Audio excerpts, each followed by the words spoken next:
Les documents d'investissement, les rapports de diligence raisonnables, la structure des titres et les listes massives de réglementation de conformité, mettre tout cela en ordre dans un temps limité représente une énorme quantité de travail. Mais c'est la routine quotidienne de Shen Cheng, un avocat qui a aidé plus de 10 sociétés à inscrire leurs actions sur le marché boursier, comme Semiconductor Manufacturing International Corporation, qui a été coté sur le marché STAR en juillet dernier. Selon Shen Cheng, puisque les entreprises inscrites au marché STAR doivent être impliquées dans des industries innovantes, elles possèdent des antécédents techniques très complexes, souvent avec des relations à l'étranger, et cela peut rendre la divulgation complète d'informations au marché très compliquée.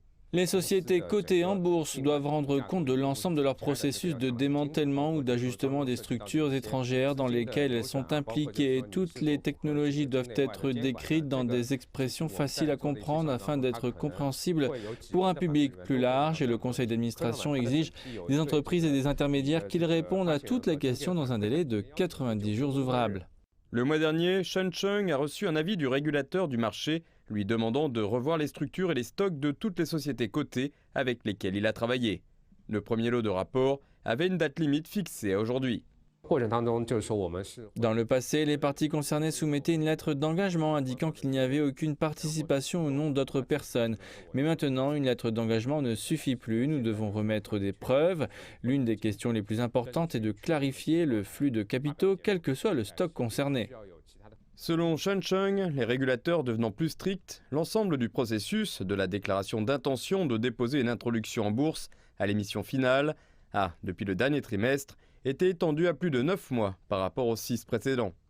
En août dernier, la bourse de Shanghai a dévoilé son évaluation annuelle de la divulgation d'informations des sociétés cotées en bourse, qui classe les entreprises en 4 classes, A, B, C et D. 21,7% ont reçu une note de A, mais le rapport indique que seulement 10% des entreprises cotées en bourse ont reçu une note de A pendant 3 années consécutives ou plus.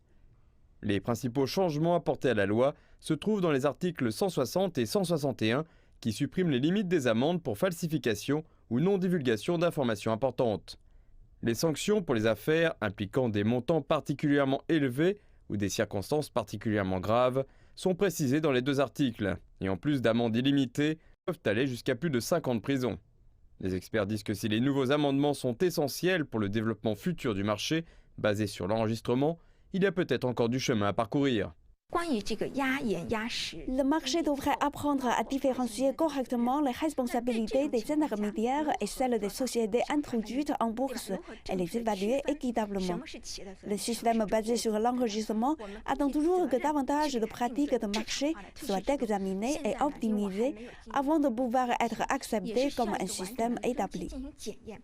Suite au succès de l'adoption par le marché STAR du système d'introduction en bourse basé sur l'enregistrement, le conseil d'administration du Chinex de Shenzhen a lancé quelque chose de similaire et son premier lot d'introduction en bourse basé sur l'enregistrement a fait ses débuts au 3e trimestre de 2020.